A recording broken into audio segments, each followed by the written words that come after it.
네, 이번에 상가임대차 보호법 개정안이 국회를 통과하게 됐습니다.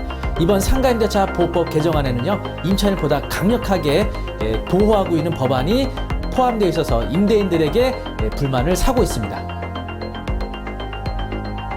두 번째 뉴스입니다. 기존의 상가임대차 보호법상으로는요, 임차인이 3기의 차임을 연체했을 때 해지 요건이 되었지만요, 앞으로는 임대료를 8개월 연체하더라도 내보낼 수 없는 법안이 이번에 포함이 되어 있습니다. 최근에 감염병으로 인해서 자영업 경기가 매우 안 좋아지고 있는데요. 이런 원인으로 임차인들이 월세 감액 청구를 할 수 있다는 법안도 포함이 되어 있어서 많은 논란을 불어일으키고 있습니다. 자세한 내용은요, 잠시 후에 뉴스를 통해서 전달해 드리도록 하겠습니다. 네, 안녕하세요. 박철호의 뉴스투데이 박철호 대표입니다. 오늘 전해드릴 소식은요, 상가임대차 보호법 개정안이 국회를 통과했다는 소식입니다. 이제 최근에 임차인을 보다 강력하게 보호하는 법안들이 포함되어 있다 보니까 임대인들로부터 많은 불만을 사고 있고요. 또 많은 논란을 불러일으키고 있습니다. 그러면 어떤 내용들이 포함되어 있는지 함께 알아보도록 하시겠습니다. 네, 첫 번째는요, 임차인이 월세 8개월을 연체해도 해지 사유되지 못한다는 내용입니다. 기존 상가임대차 보호법에 의하면요, 3기의 차임을 연체했을 때 임대차 해지 요건이 됩니다. 그래서 이게 이제 연속된 게 아니고요, 횟수로 한 달치 월세 내고 두 달치 월세 냈습니다. 한 달치 월세를 못 내고 두 달치를 냈습니다. 그리고 그 다음 달에 못 냅니다. 그리고 두 달치 또 냈습니다. 그리고 마지막 3회차를 못 냈습니다. 이렇게 띄엄띄엄 안 내더라도 총 3회가 연체가 충족이 되면 임대차 해지 요건이 됐던 거죠. 이번에 개정되는 법안에는요, 1회 연체가 되면 그때로부터 6개월 동안 유예를 준다는 겁니다. 그러니까 6개월 동안 뭐 1회 또는 2회, 3회 총 6회까지 연체되든지 횟수에 상관없이 기간으로 주는 거고요. 그 다음에 3기의 차임을 연체했을 때 임대차 해지 요건이 되는 거라서 사실은 총 8개월치의 차임을 월세를 연체하더라도 사실상은 내보낼 수 없게 되는 거죠. 그러니까 임대인 입장에서는 8개월치 임대를 못 받았지만 임대차 해지를 못하고 계속 임대차를 유지해 나가는 거죠. 그러니까 임차인은 장사가 어려우니까 8개월치는 그냥 어떻게 보면 그냥 월세를 안 내고 깔고 가는 거라고 볼 수 있겠죠. 그러면 6개월 동안 임대를 내지 않아도 될까? 차후에 연체한 임대료를 지불해야겠죠.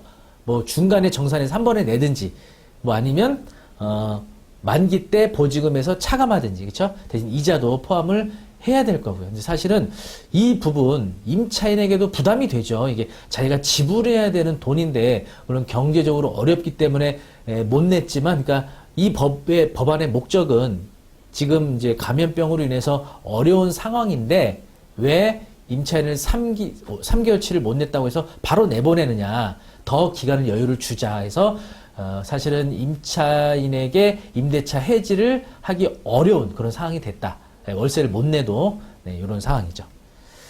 자, 이로 인한 문제점을 제가 한번 생각해 봤는데요. 자, 첫 번째, 임차인이 임대료 8개월만 연체하면 해지 요건이 안 됩니다. 그러니까 8개월치는 항상 깔고 간다는 얘기입니다. 이게.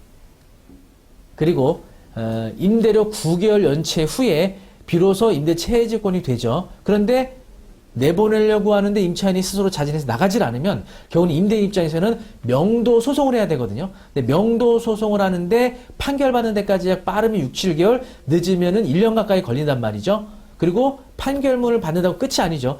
이거 가지고 법원에 집행관실 가서 강제 집행을 신청해야 되는데 신청한 때로부터 역시 집행 실행될 때까지 3개월에서 4개월 시간이 소요돼요. 그러니까 짧으면 1년, 길면 1년 반이라는 시간이 소요되거든요. 그러면 기존에는 3개월의 차임이 연체되면 임대차 해지 통보하고 명도 소송을 해서, 다시 말하면 보통 1년에서 1년 반치의 월세를 못 받게 되는 거잖아요.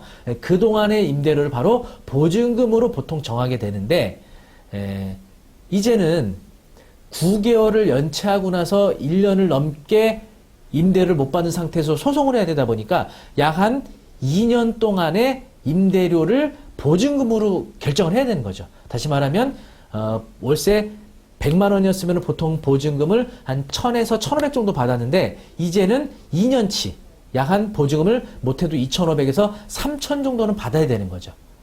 만약에 월세가 1000만 원이었다, 그럼 보증금을 1억이었던 거를 2, 3억으로 올려야 되는 상황이 되는 거죠. 그러니까 보증금이 상승으로 이어질 수 있는 거죠. 임대인들에게도 월세를 못 받는 것에 대한 담보를 해야 되니까. 자, 세 번째입니다.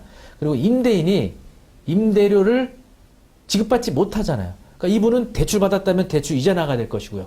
또 퇴직 이후에 그 상가 임대료가 자신의 생계비였다면 굉장히 어려운 상황에 처해지는 거죠. 사실은. 물론 이제 상가 임대인의 여건들이 다양하죠. 정말 재산이 많고 뭐 운영하는 상가도 많아서 여기서 안 나오면 또 여기서 임대료 받아야 되고 또 다른 근로소득이나 사업소득이 있으면 상관이 없는데 오로지 상가 하나, 네, 요거만 갖고 있었던 분인데 여기서 임대료가 9개월 또는 명도 소송까지 가서 1년 반 동안 안 나온다? 이 부분 굉장히 경제적 어려움이 될 수 있기 때문에 이 부분에 대한 정부의 임대인의 보호 정책도 같이 좀 포함이 되어야 된다라는 생각이 듭니다. 자, 두 번째 법안은요, 임차인이 제1급 감염병 등의 경제사정 변동 사유로 월세 감액 청구권이 가능해졌다. 이겁니다.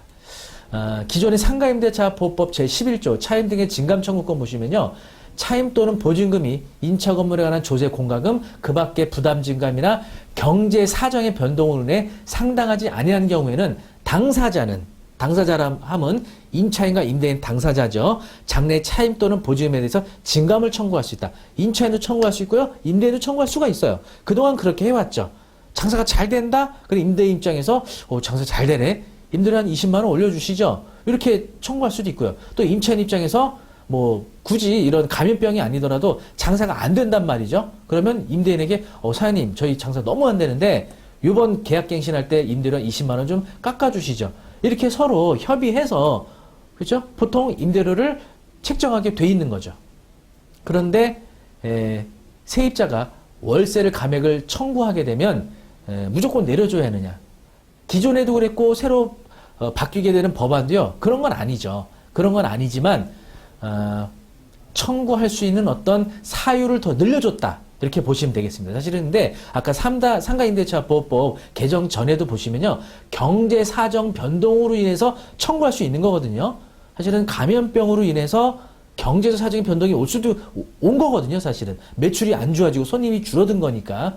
근데 구체적으로 감염병이라는 사유를 넣어줬단 말이죠.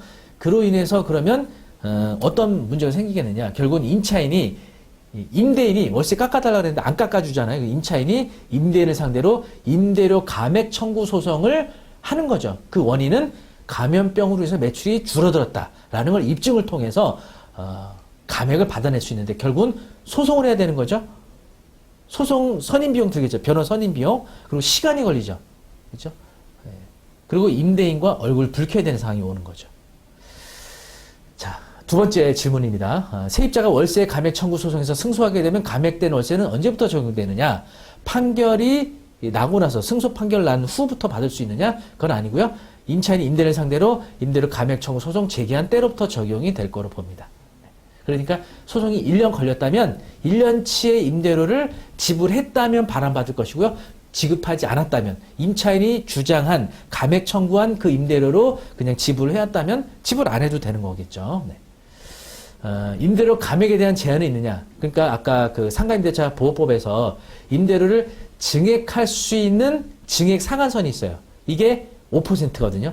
5% 이상 못 올리게 돼 있단 말이죠. 그럼 감액에 대한 제한은 있느냐? 감액에 대한 제한은 없어요. 증액에 대한 5%는 있는데.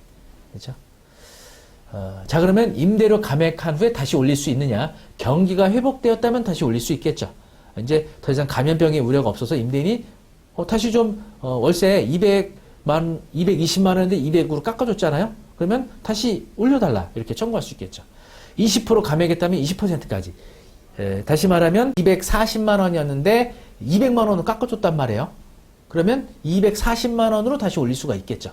그러니까 전에 원래 임대료까지 올릴 수 있는 거죠. 뭐 210, 230 이제 협의해서 하지만 3% 감액했었다면 5%까지 증액이 가능하다. 그렇죠? 네. 그래서 5% 이내에서 감액해줬다면 올릴 때는 역시 5%까지만. 그렇죠? 근데 5%를 초과해서 감액해줬다면 원래 임대료까지 깎아준 범위까지만 증액할 수 있다. 이런 내용이죠. 자, 여기에 대한 문제점은요. 첫 번째, 임대인과 임차인 간의 분쟁 발생이 예상됩니다. 사실은 이미 상가임대차 보호법에 증감 청구권에 관한 여러 가지 다양한 사유들을 기재해 놨는데 여기다 감염병에 대한 항목까지 추가로 넣어주니까 사실은 임차인이 좋게 말할 내용들도 소송으로 이어질 수 있게 돼버리는 거죠, 사실은. 그리고 감액 금액에 대한 하한선이 없죠. 그러니까 월세를 200만 원 내고 있는데 장사가 진짜 너무 안 되는 거예요. 그래서 월세를 100만 원으로 깎아달라. 그래도 제한이 없어요.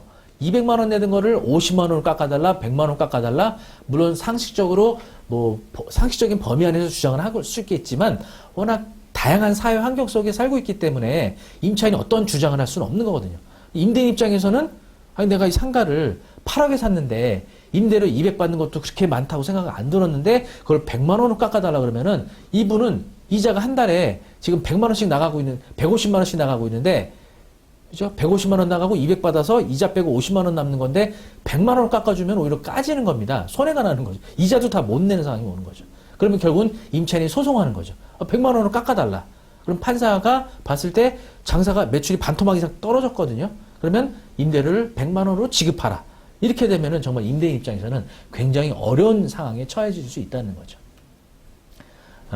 그래서 임대인이 감액이 판결이 서로 협의를 했든 소송을 통해서 판결이 났든 200만 원이 50만 원이 깎였든 100만 원이 깎였든 거기에 대한 손해배상에 대한 제도가 있어야 된다. 뭐 세금 감면이라든지 또는 실질적인 현금 보상이 이루어진다든지 이런 부분이 필요한데 그런 점은 아직 발표된 사항이 없어서 그런 부분이 추가 보완이 좀 필요할 거로 생각이 됩니다. 네, 이렇게 해서 오늘 개정된 이제 국회를 통과한 상가임대차 보호법 개정안이요 많이 논란을 좀 불러일으키고 있어서 이제 좀 디테일한 세부적인 보완점이 좀 필요하다는 생각이 듭니다. 네, 오늘 궁금한 이 부동산이나 또 경매에 관한 다양한 정보들은요 네이버 카페 박철호의 경매 아카데미 또 유튜브 박철호의 경매일 TV를 통해서 여러분들께 새롭고 빠른 뉴스 제공해드리고 있습니다. 영상이 좋으셨다면 구독, 좋아요, 알람 설정까지 부탁드리겠습니다. 감사합니다.